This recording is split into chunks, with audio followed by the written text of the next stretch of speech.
señoras y señores. Les damos la bienvenida al primer Foro Institucional 2017, Libertad de Expresión, Comunicación y Democracia. El día de hoy corresponde la tercera sesión de este foro, denominada Nuevos Desafíos de la Libertad de Expresión. Esta sesión se compone a su vez de la quinta y sexta mesa redonda del foro. La quinta mesa redonda se denomina El Derecho a la Información Pública. Participarán como expositores en esta mesa redonda el magíster José Manuel Arroyo Gutiérrez, exmagistrado de la Corte Suprema de Justicia. Don José Manuel Arroyo Gutiérrez es licenciado en Derecho y magíster en Ciencias Penales por la Universidad de Costa Rica, casa de estudios donde también estudió filosofía, siendo egresado del doctorado en esta disciplina. Ha combinado la carrera judicial y la docencia, llegando a ser magistrado, presidente de la Sala Penal y vicepresidente de la Corte Suprema de Justicia. Actualmente es profesor con grado de catedrático en la Universidad de Costa Rica, donde imparte cursos de grado y posgrado. También imparte el curso de Ética Judicial en la Maestría de Administración de Justicia de la Universidad Nacional. Ha publicado libros y artículos en revistas especializadas y en los últimos años se dedica a reflexionar y escribir sobre los temas de ética pública y argumentación jurídica. Teníamos para esta mesa redonda la participación del señor Michael Porras, coordinador nacional del proyecto Colaboración entre la Sociedad Civil y el Gobierno de Costa Rica para fomentar la transparencia del gobierno abierto. Sin embargo, por razones de salud, don Michael no podrá acompañarnos, razón por la cual la doctora Violeta Palavicini Campos realizará una exposición sobre este tema y también hará en los comentarios respectivos. La doctora Violeta Palavicini Campos obtuvo su doctorado académico en Northern Illinois University en 1993, siendo sus campos de estudio la administración pública, ciencias políticas y políticas públicas. Obtuvo su maestría académica en la Universidad de Costa Rica en el área de administración pública y es licenciada en administración de empresas por la Universidad Centroamericana. En su carrera académica es profesora asociada del doctorado en Gobierno y Políticas Públicas de la Universidad de Costa Rica, fungiendo como su directora en el periodo 2002-2010. En esta institución también se ha desempeñado como profesora de la Escuela de Administración Pública en los campos de Finanzas Públicas, Administración Pública, Política Pública, Economía Política y Planificación Estratégica.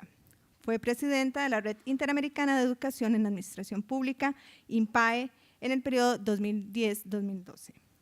Ha sido consultora en las áreas de gestión estratégica, presupuestos públicos, políticas públicas, gestión de recursos humanos en el sector público y gobiernos locales para distintas organizaciones públicas costarricenses y organismos internacionales como el BID y el CLAT. Ha publicado artículos y libros sobre estos mismos temas. La moderación de esta mesa redonda estará a cargo del doctor Jorge Blanco Roldán, miembro de la Comisión Especial Interdisciplinaria de la Rectoría, a quien cedo la palabra a partir de este momento. Para establecer las reglas de esta mesa vamos a dar 30 minutos a cada uno de los expositores para que haga su exposición. Luego vamos a tener un periodo de preguntas de 30 minutos y posteriormente vamos a tener comentarios de los dos expositores por un periodo de 10 minutos cada uno. Para las preguntas, por favor, les rogaría que utilicen el formulario correspondiente y que pueden formular las preguntas a medida que los expositores van haciendo su exposición y también durante el periodo de preguntas y respuestas. Vamos a dar inicio a esta quinta mesa redonda con la exposición de don José Manuel Arroyo. Bueno, muy buenos días a todos y a todas.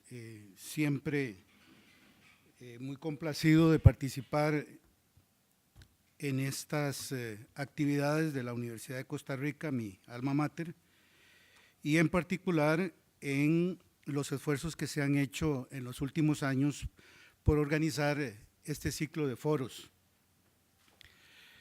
El día de hoy quiero agradecer a la Universidad de Costa Rica, a los organizadores, en particular a don Manuel María Murillo, que corre con el peso de esta actividad, que sé que no es sencillo, y a mis compañeros de mesa, doña Violeta y don Jorge, especial saludo, igual a todos quienes tienen la paciencia de escucharnos. He querido, en primer lugar, decir que a mí me parece un acierto que se haya organizado un tema alrededor de los nuevos desafíos de la libertad de expresión, y en particular el día de hoy con respecto al derecho a la información pública.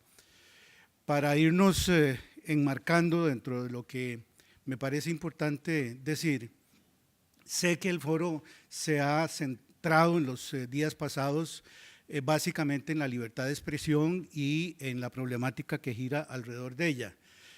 Yo quisiera advertir que no son lo mismo libertad de expresión y libertad de información o derecho de información, pero están obviamente muy vinculados. Si se quiere, la libertad de expresión es mucho más amplia y genérica, y la libertad de información o un matiz más en esta, la libertad o el derecho a la información pública son, por decirlo así, aspectos específicos más concretos de esa libertad de expresión. También quiero decirles que hay un dato histórico que siempre me ha parecido relevante mencionar, y es que la libertad de expresión, como casi todos los elementos fundamentales del constitucionalismo, tienen su punto de partida, o los expertos señalan siempre como punto de partida, el siglo XIII y el conflicto que hubo en Inglaterra entre señores feudales y el príncipe, el principal de ellos, en razón de que, bueno, había concentración y abuso de poder. Nada nuevo en la historia de la humanidad. Estos señores plantean una especie de pliego de peticiones, ¿verdad?,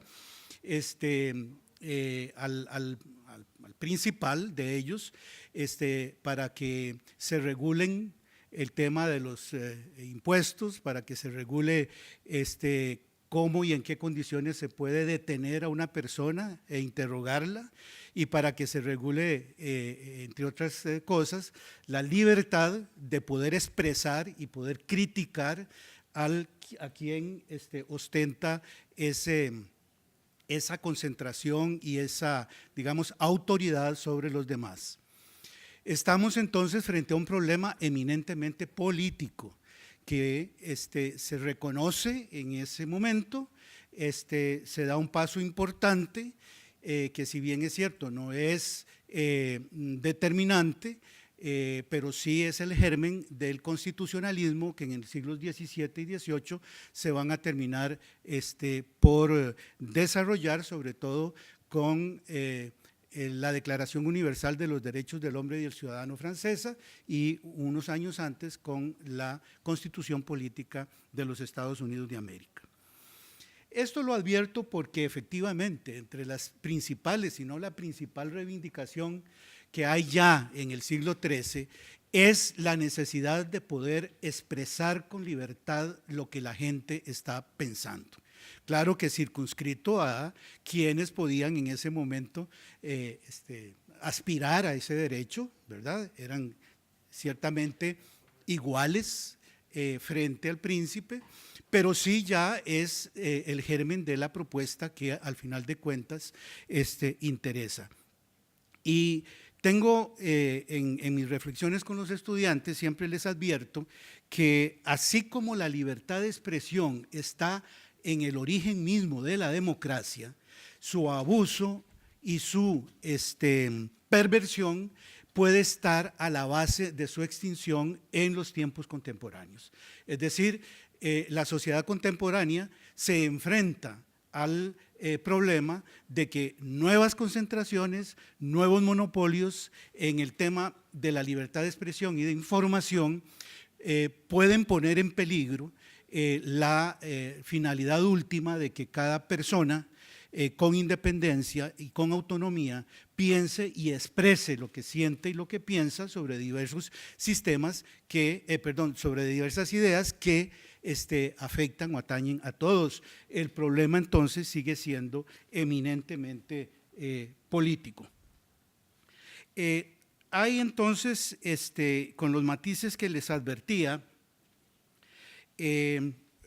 una cuestión que me gustaría empezar diciendo, y es que hay tanto normativa internacional como normativa nacional que tiene que ver con lo que estamos tratando de abordar. En En el mundo contemporáneo, como ustedes lo saben, hay encuadres, intentos de universalizar formas de organización mundiales. Está el marco de las Naciones Unidas y en nuestro entorno el marco de la Organización de Estados Americanos. En el primero, en el de las Naciones Unidas, tenemos una declaración importante en el artículo 19 que dice que todo individuo tiene derecho a la libertad de opinión y de expresión. Este derecho incluye el de no ser molestado a causa de sus opiniones, el de investigar y recibir informaciones y opiniones. Más o menos en los mismos términos está el Pacto Internacional de Derechos Civiles y Políticos, también en el artículo 19.2, no los voy a cansar leyéndoselos porque tiene más o menos el mismo contenido. Y la Convención Americana, ya en el entorno americano, del continente americano, nos dice en el 13.1 sobre libertad de pensamiento y expresión que toda persona tiene derecho a la libertad de pensamiento y de expresión, y este derecho comprende la libertad de buscar, recibir y difundir informaciones, ideas de toda índole. La primera cuestión que a mí me parece importante resaltar es que este instrumento, la Convención Americana, es quizá el principal de los instrumentos internacionales que atañen al sistema, al ordenamiento jurídico costarricense como instrumento internacional obligatorio en materia de derechos fundamentales. Ciertamente también el derecho a la información pública debemos matizarlo en razón de la materia, porque así como hay algunos aspectos que están expresamente excluidos, por ejemplo, el secreto de Estado, artículo 30 de la Constitución Política, hay limitaciones también legales al acceso a la información en ciertas materias, no solo ya la constitucional, como es el caso de el secreto de Estado, sino en materia de derecho penal, procesal penal, y en materia de la jurisdicción penal juvenil todavía más, hay limitaciones para el ingreso, sobre todo en la etapa de investigación de los delitos, para el ingreso indiscriminado a la información. Por supuesto que tiene derecho la persona perseguida penalmente, su defensor, tiene derecho el Ministerio Público, tiene derecho básicamente esas partes, pero no es un acceso indiscriminado, repito, en la etapa de investigación. Posteriormente, en el proceso penal vienen otras etapas donde ya formulada formalmente una acusación, pues sí empieza a abrirse a la publicidad y el principio de publicidad prevalece en esas últimas etapas. Pero aquí lo que me interesa resaltar es que este acceso a la información tiene limitaciones en casos puntuales de la Constitución Política y tiene restricciones puntuales en materias del derecho penal, porque efectivamente aquí empiezan a jugar otros bienes y valores que hay que confrontar con el derecho a ser informado. En el caso de la persecución penal, el principio de inocencia es fundamental, sobre todo en la etapa de investigación, cuando se es simplemente un sospechoso al que se le está investigando. Sin embargo, la legislación internacional y nacional ha ido abriendo ya otro tópico en esta materia y es la posibilidad del acceso obligado, o más bien promocionar que haya acceso en ciertas materias que interesan en nuestros días, como la ambiental, según el principio 10 de la Declaración de Río sobre el Medio Ambiente y el Desarrollo, pues existe la obligación de los estados de promover el acceso a la información. Ya no entonces sería un matiz de restricción, sino más bien un matiz de impulsar o promover este acceso.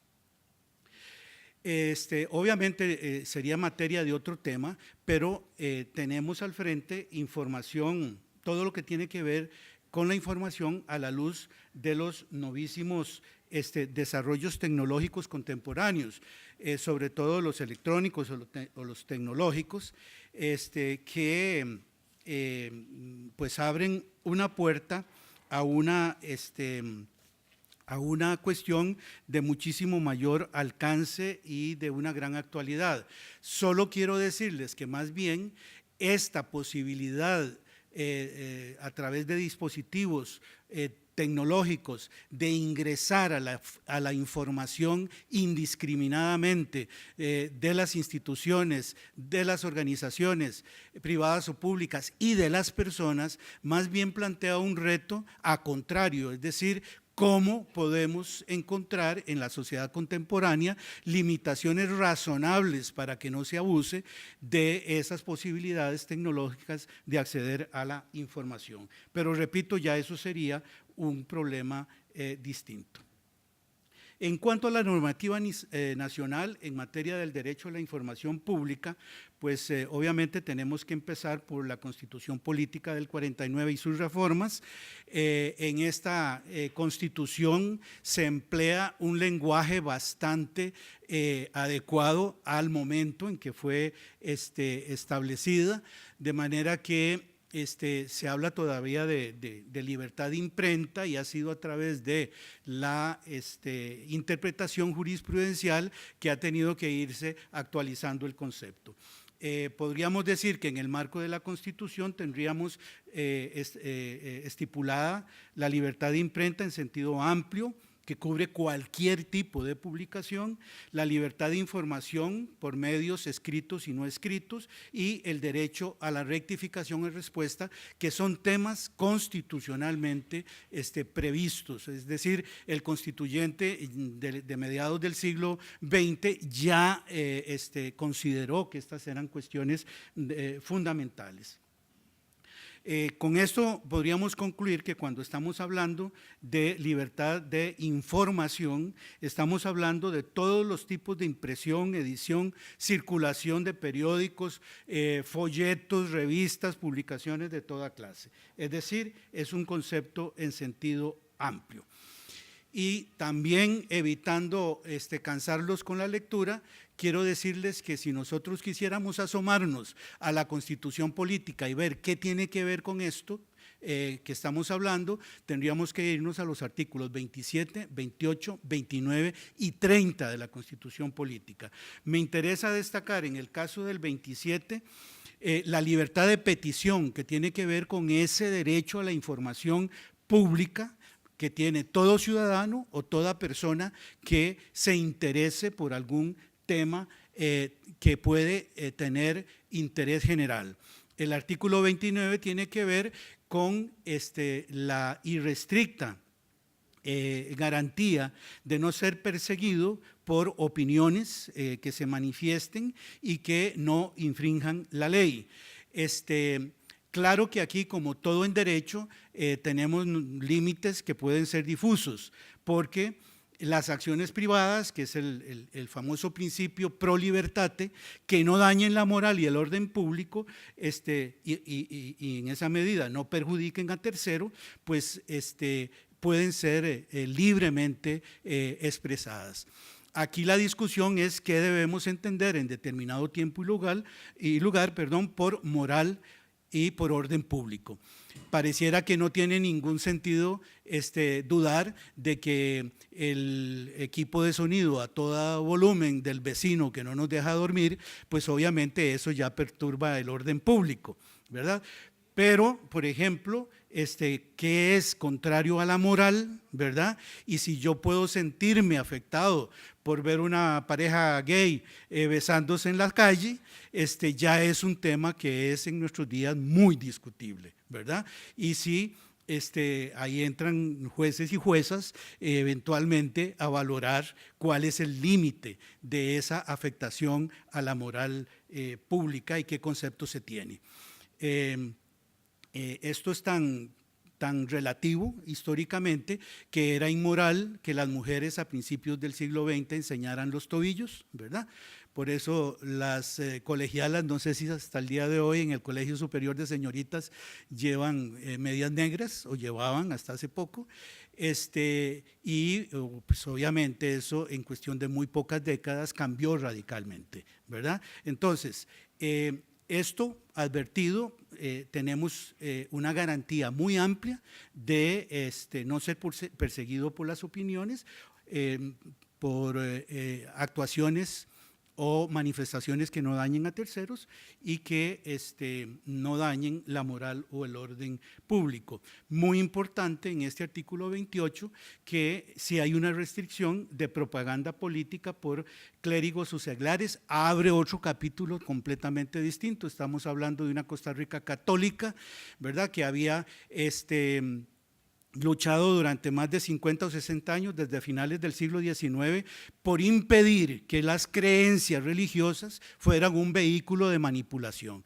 Como solo había católicos, pues obviamente la prohibición se dirige contra clérigos o seglares invocando motivos de religión o valiéndose como medio de creencias religiosas. Habría que ver en nuestros días si además de los curas, que me parece que son los que menos lo están haciendo en este momento, hay otros que están abusando de esto para sus fines político-partidarios. El 29 extiende el tema o pronuncia el tema de la prohibición absoluta de la censura previa. Esto significa, en muy pocas palabras, que nadie puede ser previamente censurado. El control viene ex post, es decir, posteriormente. Usted puede opinar y decir lo que le parezca, que si resulta injurioso, calumnioso, ¿verdad?, o difamatorio, ya se verá usted con la acusación correspondiente ante los tribunales.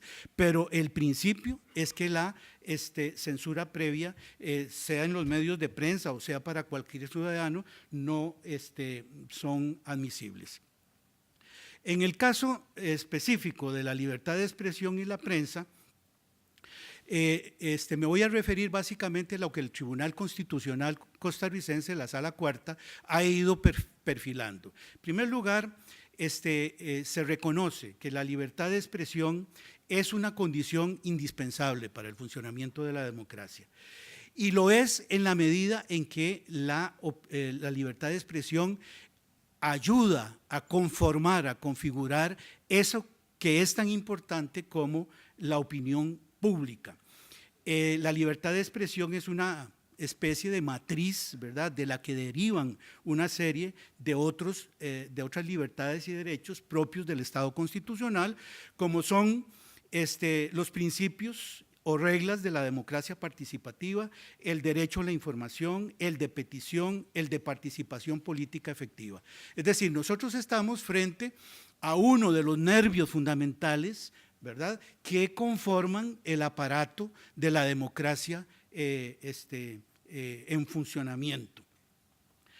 Dice la Sala Constitucional que la posibilidad de que todas las personas participen en las discusiones públicas constituye el presupuesto necesario para la construcción de una dinámica social de intercambio de conocimientos, ideas e información que permita la generación de consensos y la toma de decisiones entre los componentes de los diversos grupos sociales, pero que también constituya un cauce para la expresión de los disensos, que en la democracia son tan necesarios como los acuerdos.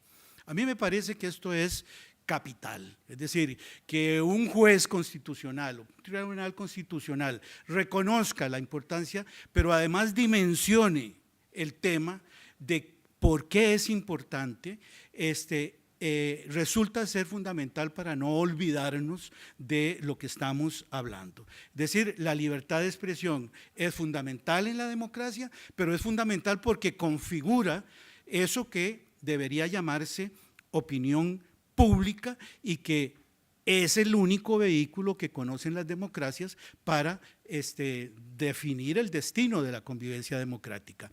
Estamos hablando de jueces diciendo lo que debería ser, ¿verdad? Otra cosa es cómo, ¿verdad?, entre ese horizonte y la realidad nosotros nos movemos en la democracia costarricense de nuestros días.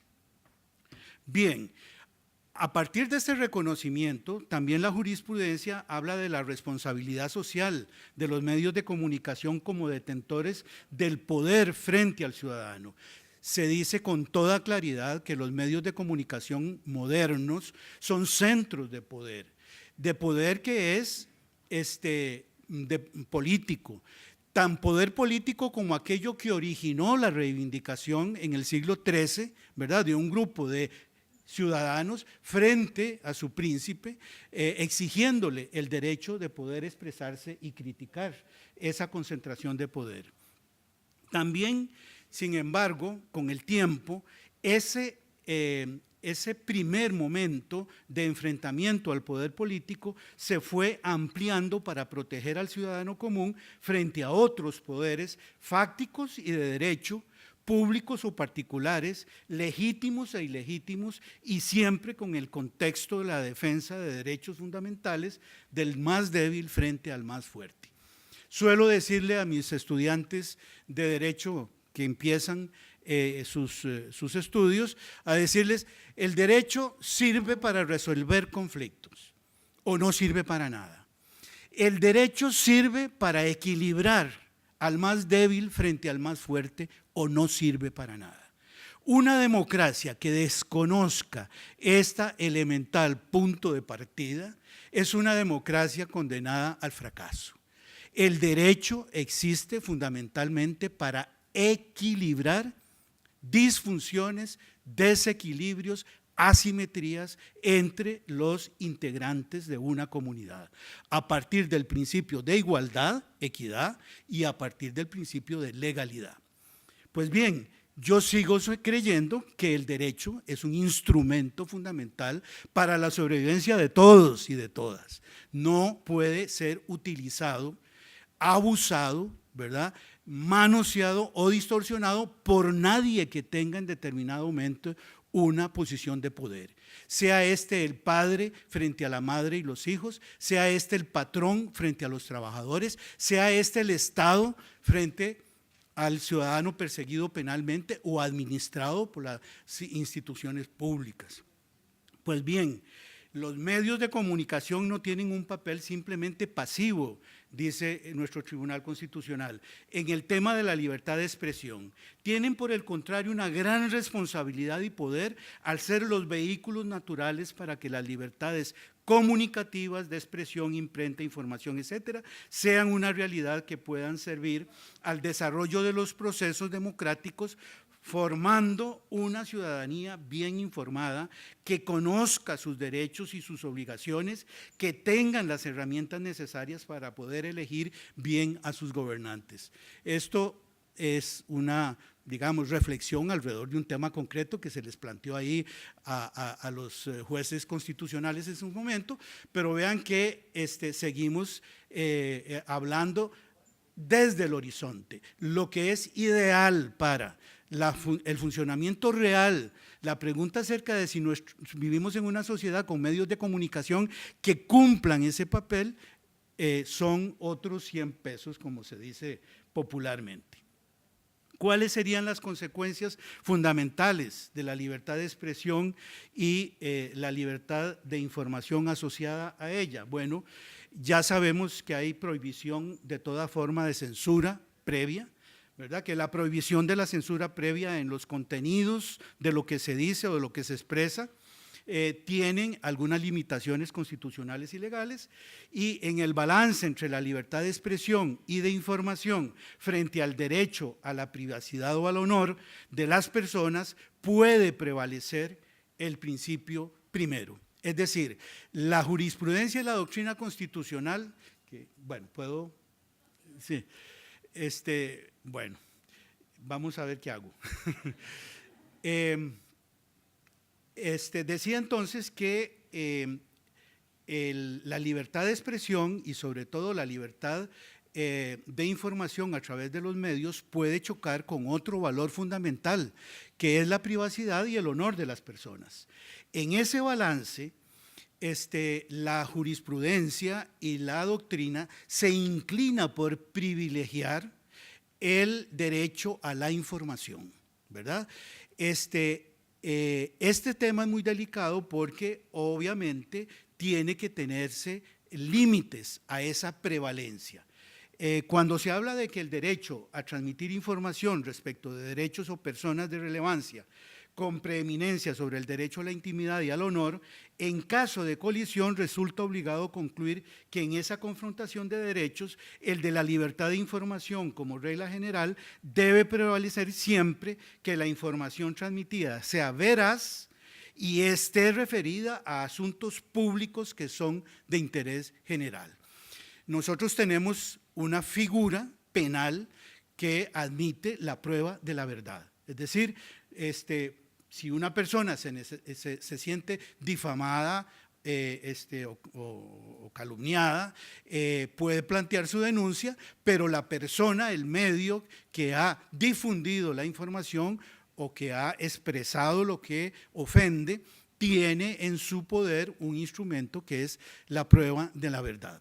Así que en estos temas hay que tener ciertos cuidados. Y vean ustedes que la jurisprudencia habla de personas de relevancia. Casi estoy seguro que el juez está pensando en los funcionarios públicos, pero es un concepto más amplio en donde puede incluirse a personas que tengan alguna relevancia desde el deporte hasta la farándula o personajes que tienen que cuidar, ¿verdad?, una imagen pública de la cual prácticamente viven. Jurídicamente, entonces, no es posible exigir que todo lo que se publique sea verdadero o exacto. Aquí la influencia anglosajona es clarísima. Nuestros jueces constitucionales le han hecho un guiño a lo que se conoce como, vamos a leer 2 párrafos para decirlo con ellos. De imponerse la verdad como condición para el reconocimiento del derecho, la única garantía de la seguridad jurídica sería el silencio. Es decir, si a un periodista se le exigiera decir siempre y en todo momento toda la verdad y nada más que la verdad, pues mejor se calla, porque nadie está nunca seguro, ¿verdad?, de poder expresar una verdad absoluta. Pero tampoco puede amparar al periodista que ha actuado con menosprecio a la verdad o falsedad de la comunicación. Aquí es donde entra ese concepto de malicia real, que es muy anglosajón y que se ha querido empatar con estas observaciones. Menosprecio a la verdad, falsedad en lo comunicado a sabiendas de que lo comunicado es falso, etcétera. Aquellos casos en que un medio de comunicación se limita a dar cuentas de declaraciones de terceros, aun y cuando resulten ser contrarios a los derechos del honor, intimidad personal y familiar y la propia imagen, siempre que medie la buena fe, pues obviamente no son motivos. Voy a mencionar solo, porque me interesa una reflexión final que quiero leerles, hay necesidad de acceso a la información pública y a la transparencia.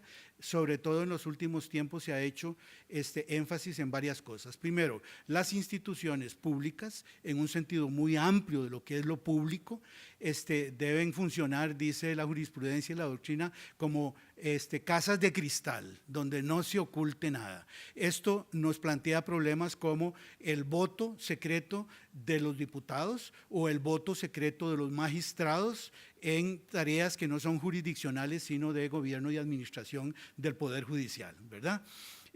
Ahí como que la casa de cristal se ahuma un poco y no sabemos los ciudadanos finalmente qué mueven a un diputado o a un magistrado, ¿verdad?, a votar en un u otro sentido. Esto es un tema para la democracia costarricense pendiente. Bueno, en general, sí, voy a terminar si me regalan 3 minutos. En la conferencia y en la presentación hay algunas reflexiones donde se especifican qué significa el acceso a la información pública, que es el acceso a departamentos, dependencias, oficinas, archivos, registros, expedientes, datos personales o nominativos almacenados y que afecten el interés público de alguna manera, procedimientos administrativos, etcétera. Quiero decirles que uno de los focos de corrupción más grandes y que también hay que tenerle atención a esto, es el tema general de las licitaciones públicas, cómo es que se escogen a los oferentes o proveedores en las instituciones. Ahí hay una sombra que cubre a la mayoría de los procesos de licitación y de contratación pública. A eso hay que iluminarlo más de lo que lo tenemos en este país, sobre todo en el contexto de procesos electorales, como lo hemos visto ahora en el mundo entero, no digamos España ni Brasil, digamos Costa Rica también. Hay una gran opacidad en el tema de las campañas políticas y de cómo se financian y de cómo se escogen a los proveedores. Este es un asunto que en mi criterio es de vida o muerte para la democracia costarricense. Bueno, y entonces, si usted es tan piadosa, voy a terminar leyéndoles una reflexión que a mí me parece importante. Ya dirán ustedes.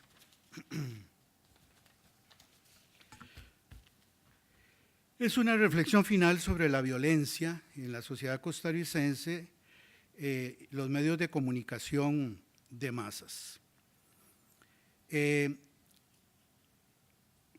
Expuesto el mundo del deber ser normativo, quiero terminar esta intervención con una reflexión final que señale las enseñanzas de una vida dedicada a la función pública y al control social a través de ese delicado instrumento que es el derecho penal, frente a los conflictos y la violencia social. En una sociedad inscrita en el capitalismo periférico, dos de cuyas características fundamentales son el mundo del espectáculo y el consumismo exacerbado, debe reconocerse que la violencia se ha convertido en una valiosa mercancía, más de consumo, que genera prósperos negocios y generosas ganancias. Hay una industria de la violencia de la que lucran periódicos impresos y espacios televisivos y radiofónicos. Nuestro periodismo masivo se ha convertido en simples transmisores de sucesos o notas rojas, acompañadas de algunas notas faranduleras y otras que no llamaríamos de deporte, sino de mediocre fútbol. Digo esto con perdón de Keylor Navas. Tanto es así que en el caso costarricense se ha podido asociar con toda claridad el fenómeno de la violencia delictiva con la producción, amplificación y magnificación de la percepción sobre la inseguridad de los ciudadanos. Los medios han hecho de la violencia un show o espectáculo más, al lado de los últimos escándalos del corazón o el contrato millonario del último debutante en el fútbol. Así se han dado síntomas manifiestos de una patología profunda que solo puedo reseñar brevemente en este momento. Los cuestionamientos a las plataformas de información confidencial en manos de la Dirección de Inteligencia y Seguridad o del organismo de investigación judicial, que pone sobre el tapete qué tan protegidos estamos los habitantes de esta patria respecto de los abusos de poder de instancias policiales o fiscales, o bien por acuerdos, policiales o fiscales. Por otra parte, sea por intercepciones de las líneas de comunicación policiales o fiscales, o bien por acuerdos tácitos con estas agencias, lo cual sería peor, las cámaras de televisión se anticipan a intervenciones de los cuerpos de seguridad en allanamientos u otras actuaciones de autoridades públicas, lo que conspira contra los fines de la investigación y con la seguridad de las personas involucradas, incluidos los mismos periodistas. En el colmo de este nefasto rol de algunos medios de prensa, se ubican los llamados y justificaciones abiertas a linchamientos públicos de sospechosos, o bien los llamados a denigrar a los profesionales, jueces o funcionarios que defienden las garantías y libertades procesales. Siendo Costa Rica uno de los países latinoamericanos con más baja violencia criminal real, su población se percibe a sí misma como una de las más inseguras del mundo. En nuestro país, con una tasa de homicidios dolosos que ronda los 11 o 12 por 100.000 habitantes, frente a El Salvador con más de 57 o Colombia con más de 60, no digamos Honduras con más de 90, su gente se percibe más insegura que los salvadoreños, colombianos o hondureños. Sin poder afirmar que sea el único factor que puede explicar semejante despropósito, es claro que la reproducción y reflejo que de la inseguridad ciudadana transmiten los medios masivos de comunicación está incidiendo decididamente en esta distorsión del fenómeno. Debe anotarse también que este fenómeno de alarma exacerbada puede en parte explicarse en la medida en que la sociedad costarricense en muy pocos años ha experimentado un cambio muy acelerado en las antiguas condiciones de convivencia, casi idílicas, para enfrentar en la actualidad tasas de criminalidad más altas y de mayor gravedad. Paralelamente, estos mismos medios de comunicación no se interesan por informar con el mismo énfasis sobre las tasas de suicidios superiores a 8 por 100 habitantes, por 100.000 habitantes desde el 2003 y prácticamente equiparables a la de los homicidios dolosos. O bien las altas tasas de homicidios en accidentes de tránsito que compiten también con las de los homicidios dolosos, como aspecto de clara inseguridad que deban causar preocupación o alerta en la sociedad costarricense. En ambos casos, las muertes por suicidio o por accidentes en las vías públicas compiten con esa tasa de homicidios dolosos y sobre estos aspectos ni siquiera se habla con la frecuencia debida. En otro orden de tópicos han surgido los conocidos en otros tiempos y latitudes líderes morales, demagogos que encienden la pradera y alimentan los odios personales para traducir esos miedos colectivos en apoyos profesionales o políticos, según lo vemos recientemente. Otros síntomas preocupantes de esta patología son los indicios de relaciones indebidas entre algunos medios de prensa y algunos funcionarios judiciales. Repentinamente emerge el caso de una empleada judicial sospechosa de ser informante exclusiva de un medio que, al verse cuestionado públicamente el tema, se convierte en una furibunda voz contra la institución que extirpa el individuo privilegio informativo. De otra parte, la acción del Ministerio Público contra grandes evasores fiscales tiene como respuesta una campaña sistemática y prolongada de otro medio de comunicación importante contra salarios y regímenes de pensiones públicos, como nunca se había visto en este país. Permítaseme, por último, un comentario en clave Foucaultiana, si se puede decir. La exhibición morbosa e impúdica de los cuerpos en primeras planas o en imágenes televisivas, en su gran mayoría de personas jóvenes, destrozadas, ensangrentadas, mutiladas o en estado de putrefacción, al lado de los cuerpos exhibidos de manera igualmente morbosa de las modelos de la semana, preferentemente, como no, mujeres jóvenes que se han convertido en el paradigma del derecho a la información que tenemos los costarricenses. Es hora que ante semejantes abusos de quienes controlan los medios de comunicación se empiece a hablar de la responsabilidad profesional, ética y legal que tienen esos pseudoinformadores en la producción y reproducción de la violencia social en nuestro país. Muchas gracias. Vamos a continuar con la exposición de la doctora Pallavicini. Por favor. Les recuerdo formular las preguntas por escrito para poder tenerlas aquí en la mesa luego de la exposición de la doctora Pallavicini.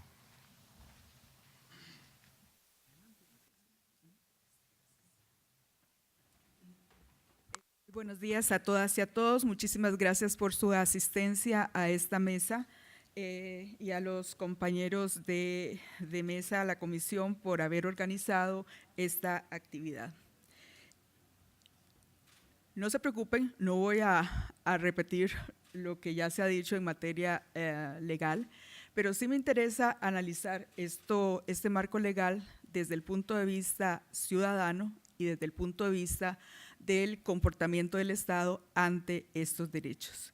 Y aquí la exposición va a ser más dejando preguntas hacia ustedes para que tratemos de establecer una conversación al final en torno a cuál es la situación de acceso a la información pública en Costa Rica. Tal como se había expresado, ya desde la Declaración Universal de Derechos Humanos se establecía como derecho el derecho de los ciudadanos, de las personas, de investigar y recibir información y opiniones y el de difundirla sin limitación de frontera. Es este último punto del artículo 19 de la Declaración Universal de Derechos lo que da pie al derecho a acceso a la información pública. Y esto centra la atención en el concepto de ciudadanía. Ser ciudadano no es solamente votar cada 4 años en las elecciones. Ser ciudadano es ser parte de una comunidad, el tener la capacidad de determinar cuáles son los problemas que como colectividad estamos enfrentando, cuáles son las causas de esos problemas y cuáles podrían ser las posibilidades de solución de los mismos. Pero para poder generar ese conocimiento, yo necesito investigar y recibir información pública en torno a esas problemáticas. Yo necesito tener conocimiento, por ejemplo, a informes de la NAME sobre cuál fue la situación real o cuál es la situación real que está ocasionando que en menos de un año de haberse concluido una carretera ya esté generando problemas. No necesito como ciudadano solamente guiar mi opinión en función de lo que los medios de comunicación difundan, pero para eso necesito poder acceder a informes, datos, a partir de los cuales autoridades estatales, funcionarios públicos toman decisiones en torno a asuntos públicos. También quiero hacer referencia a lo que ya señalaba don José Manuel, que hablar de acceso a la información pública es un tema de poder en términos del Estado, de hasta dónde quiere abrirse al ciudadano, y un tema de poder del ciudadano hasta dónde quiere ejercer su derecho de controlar a su representante político. Y dentro de estos elementos de poder es que empieza a tener una frontera muy difusa hasta dónde llega la información pública y hasta dónde no es información pública.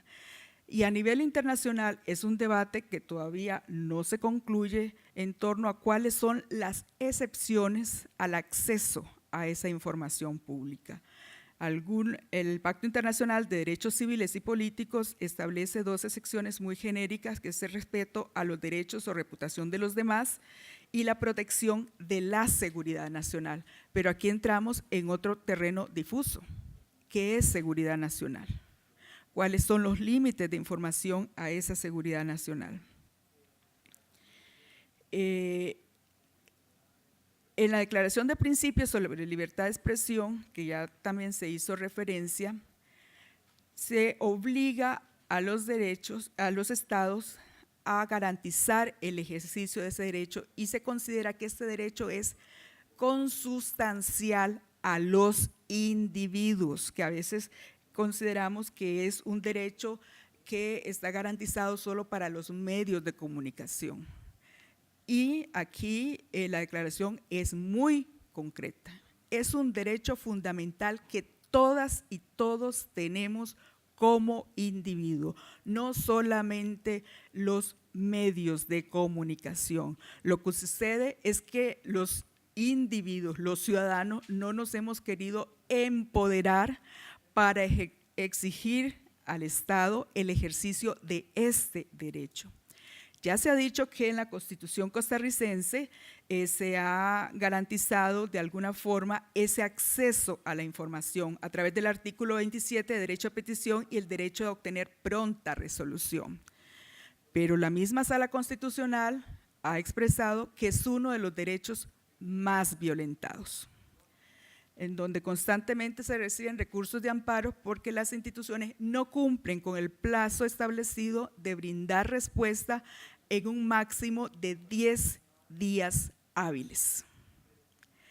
Esto ha planteado que no basta con emitir una norma constitucional que garantice ese derecho, sino que también es necesario crear condiciones administrativas que permitan el ejercicio de este derecho. Y hacia esto voy a centrar mi presentación. El artículo 30, que ya se hizo referencia, es uno de los temas que a veces se considera como límites a ese acceso a la información pública, dado que deja de una forma muy genérica el límite a ese acceso a través de lo que denomina quedan a salvo los derechos de Estado. ¿Qué es los secretos de Estado? ¿Qué son secretos de Estado? No se ha definido.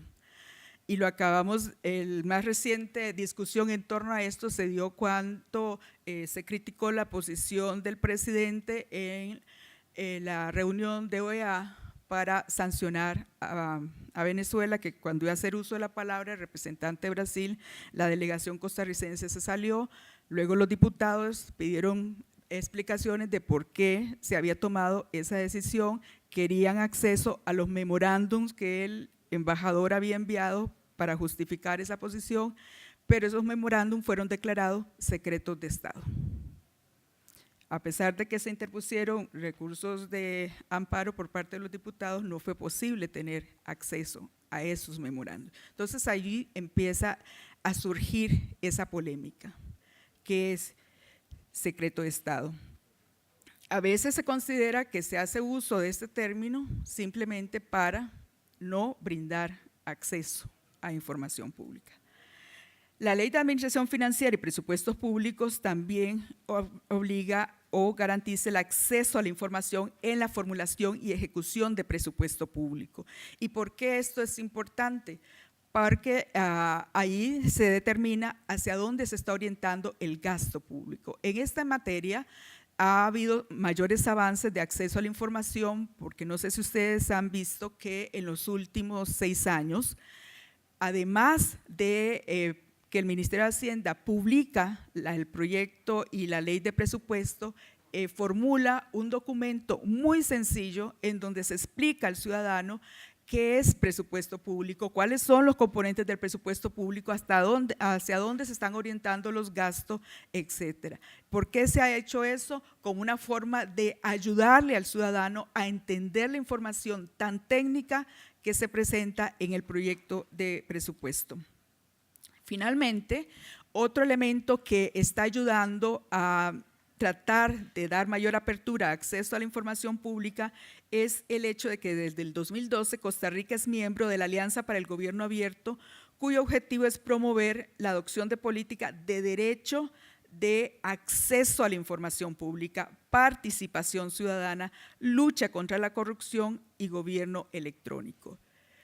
Si ustedes han visto el último plan presentado por el país hacia esta alianza, ¿a cuál de estos elementos creen que le da más importancia? ¿Ni idea? ¿No lo conocen? Si lo van a buscar, van a darse cuenta de que a lo que más le da importancia es gobierno electrónico. ¿Por qué razón? Porque es lo más fácil de manejar. Recordemos que en Costa Rica todavía no tenemos una ley de acceso a la información pública. Lo único que tenemos es lo que está constitucionalmente garantizado. Para darle mayor operatividad a las normas, a nivel internacional se ha promovido el desarrollo de un régimen de acceso a la información. ¿Qué compone este régimen? Este régimen está compuesto por los siguientes elementos. En primer lugar, se vuelve a ratificar el hecho de que la persona es el titular de derecho, no los medios de comunicación, sino la persona. y esto hace que la persona pueda solicitar información sin necesidad de acreditar un interés directo en esa información solicitada. Por el simple hecho de ser ciudadano, yo tengo derecho a solicitar información de cualquier institución pública para conocer sobre el funcionamiento de las instituciones en términos de solución de problemas públicos. Y el Estado debe suministrar esa información solicitada, y no solamente suministrar, tiene que ir más allá, crear condiciones para facilitar ese acceso a la información a través de la creación de sistemas de información, que no es lo mismo que sistemas de documentación. En el video inicial que se presentaba en esta mesa, se ponía una persona en una biblioteca buscando en los tarjeteros la información.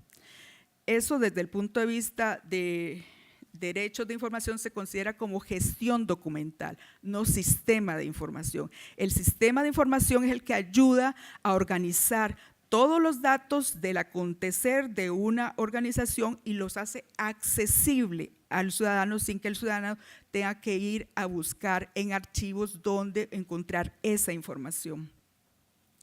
Además, se debe dar una respuesta fundamentada de la institución en caso de no brindar la información solicitada.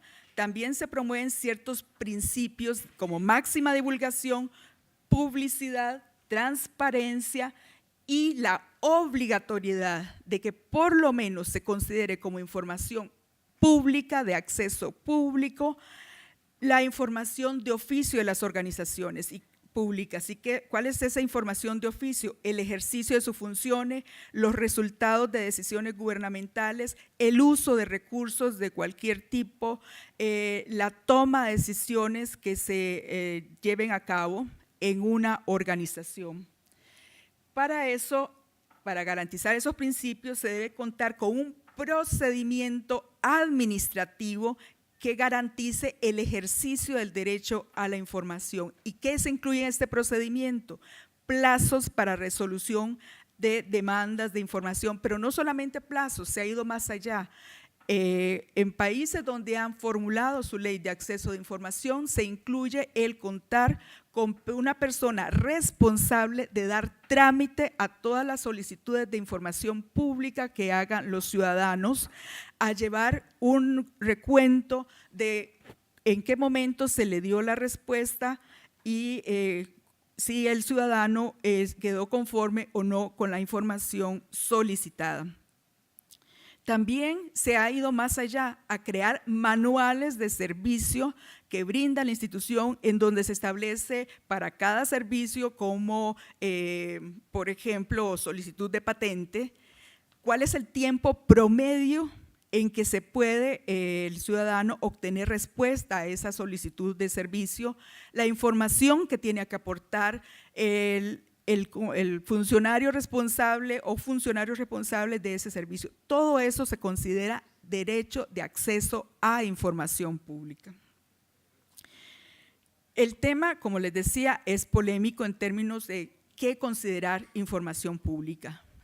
En Europa, el Consejo de Europa del 2006 hizo un acuerdo en torno a qué se pueden considerar excepciones a ese información pública. Y como ustedes verán, hay excepciones muy curiosas, como por ejemplo, que se considera como una excepción al acceso a la información pública lo que es las políticas económicas, monetarias y cambiarias del Estado.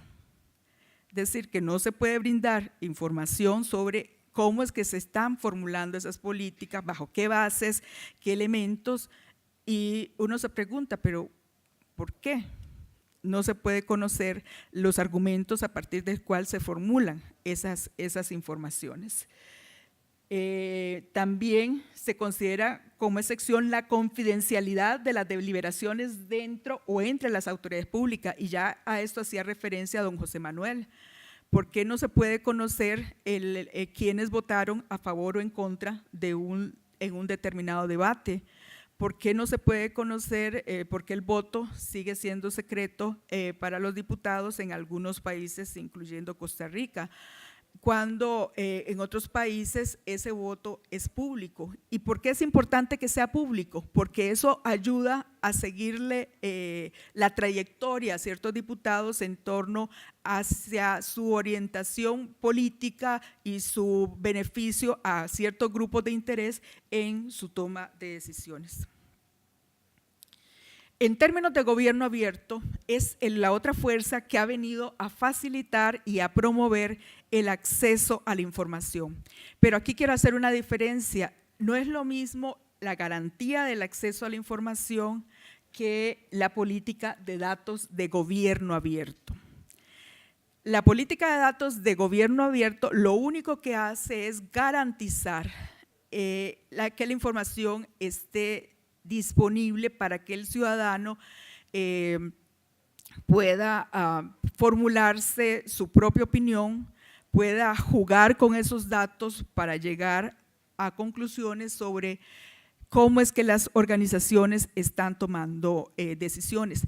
Pero abrir datos no garantiza el ejercicio del derecho a la información pública. ¿Por qué no lo garantiza? Porque el dato es un insumo para que yo pueda ejercer mi derecho.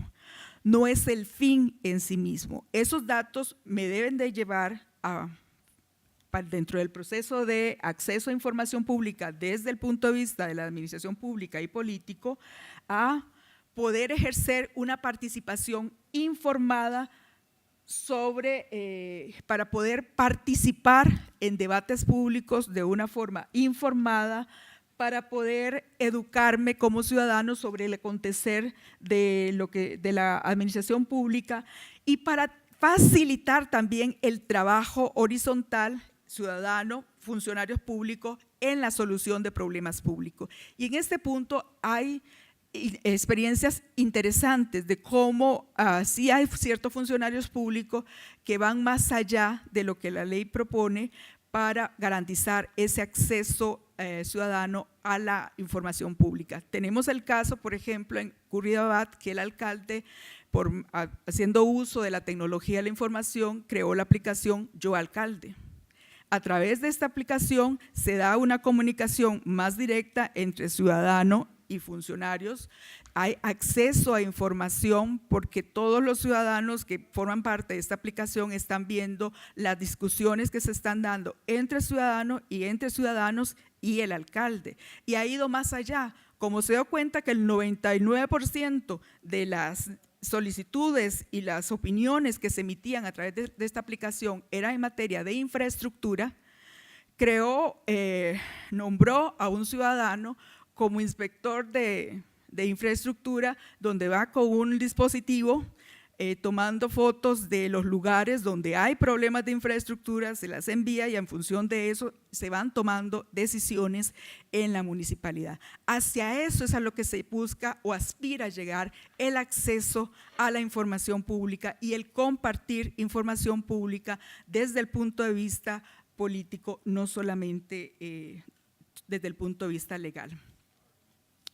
Sin embargo, ese acceso a la información enfrenta ciertos retos. El primer reto es un cambio cultural que tiene que venir desde el ciudadano, empoderándonos en el uso de ese derecho. No podemos esperar que del Estado venga esa disposición de abrir datos, esa disposición de hacer accesible la información si no hay una demanda concreta del ciudadano constante para que se abra esa información pública. En este sentido, el cambio tiene que hacerse en los dos sentidos, del ciudadano empoderándose como ciudadano y del Estado respondiendo a esas demandas ciudadanas de apertura de información.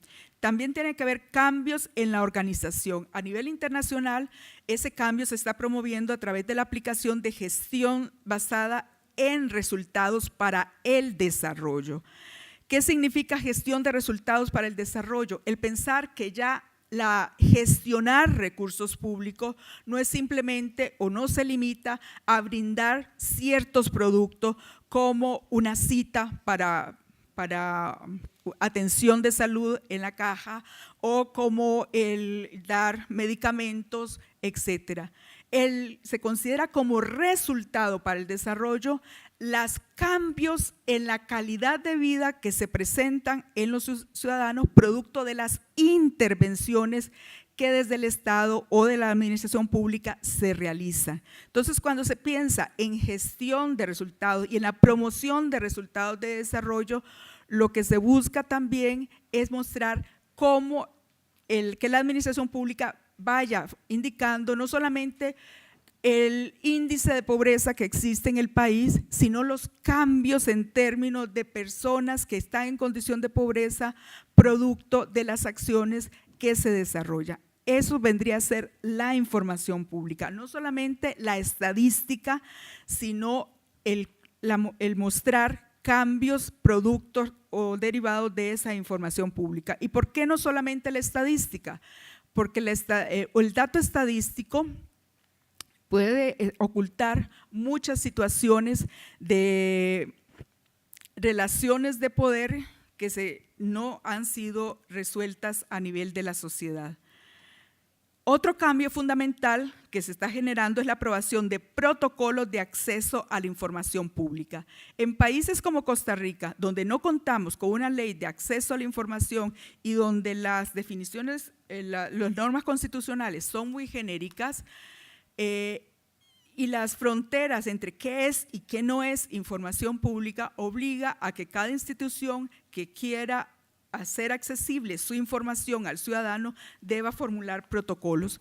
En el 2016, por ejemplo, la Asamblea Legislativa formuló su protocolo de acceso a la información pública, en donde en primer lugar establece qué considera como información pública. Y eso está publicado a nivel de todos los ciudadanos. Y aquí la Asamblea adopta los principios y acuerdos internacionales al considerar como información pública todo registro, archivo, documento o cualquier dato que se recopile, mantenga, procese, generen o administren en la Asamblea Legislativa. Pero ha ido más allá. Si ustedes han hecho alguna solicitud de información a la Asamblea, ven que el sistema, la plataforma de la Asamblea, no solamente consigna su solicitud, la fecha en la que lo hizo, sino que consigna también el momento en que se le brindó la información, el tipo de información que se brindó y si no se pudo brindar, cuál fue la razón por la que no se pudo brindar. Por lo tanto, el ciudadano mantiene un constante monitoreo de si se está o no respetando ese acceso a la información. También con los protocolos se busca especificarle al ciudadano y publicitar esas especificidades de las excepciones al acceso a la información. Y aquí, por ejemplo, la Asamblea establece como limitaciones para el acceso de información que se maneja exclusivamente en la Asamblea, los asuntos de Estado que se hayan así promulgado al amparo del artículo 30 constitucional, cuando se trate de procesos en trámites que no han quedado en firme, cuando se trate de información que afecte a terceras personas. Pero estos protocolos varían de organización a organización. Por ejemplo, en el ICE, cuando se dio la apertura del mercado de telecomunicaciones, se declaró que no se podía brindar información sobre temas relacionados con sus costos de operación. ¿Por qué razón? Al estar actuando en un mercado de competencia, pues esa información ya se convertía en información estratégica para el funcionamiento de la organización y ya dejaba de ser información de acceso público. También otro reto es el cambio en los formatos en los datos. Y ya Luisa nos decía en su presentación anterior que hay temas legales que las instituciones consideran que acceder a la información es simplemente decirle esto es lo que dice la ley o esto es lo que dice la norma, pero no le explican cómo hacer efectivo ese derecho que la norma, el reglamento o la ley establece. Y ella nos mostraba su frustración de que a pesar de sus múltiples intentos con el ministerio para que le explicara cómo hacer operativo el derecho, todavía no lo ha logrado. Y eso se consideraría dentro de las convenciones internacionales una limitación a su derecho de acceso a información pública, porque es información pública el determinar el procedimiento por medio del cual se está garantizando ese derecho establecido a nivel legal. Lamentablemente, dentro de nuestros funcionarios no se considera que con eso estoy violentando acceso a la información, porque se tiene una visión limitada de lo que es información pública, simplemente creen publicar datos públicos, pero no, es también brindar información de procedimientos, de cómo se toman decisiones o cómo se determinan ciertos derechos. Otro reto es cómo hacer más accesible la información en medios digitales. Y aquí de nuevo, muchas veces la información que se presenta en páginas web es vista desde la organización, no desde el ciudadano. Entonces se ponen informaciones en lenguajes muy técnicos que no son de fácil entendimiento del ciudadano costarricense. Y por último, no contamos con un régimen que garantice el ejercicio efectivo de derecho, como por ejemplo una ley de acceso a la información. Sin embargo, hay avances. Como ya les mencionaba, el protocolo de acceso a la información pública de la Asamblea Legislativa, que no es la única organización que está creando sus protocolos. Tengo entendido que la Universidad de Costa Rica también está trabajando en la creación de su protocolo de acceso a información. En el 2017 el Poder Judicial aprobó la política de justicia abierta que incluye como parte de la política también la determinación de acceso a información, el sistema de información de compras públicas de la Contraloría General de la República, en donde usted puede monitorear cuál es el tipo, en qué se está gastando qué tipo de compras están realizando las instituciones públicas y cuál es el mecanismo de compra. Si ustedes analizan esto, van a ver, por ejemplo, que en Costa Rica se privilegian las compras directas sobre la licitación pública. Y eso ya a mí como ciudadano debería alertarme, porque la compra directa favorece a ciertos grupos económicos. Y básicamente esos serían como mis aportes en este tema. Indicar que si queremos realmente que en Costa Rica se avance en el acceso a la información pública, tenemos como ciudadanos que exigirle a nuestros representantes ese acceso y exigirle mayores avances para garantizar ese acceso, no solamente a través de la formulación de leyes, sino a través de la formulación de un régimen de acceso a información pública y la garantía a través de procesos administrativos que no sean onerosos para el ciudadano de ejercicio del mismo. Muchas gracias.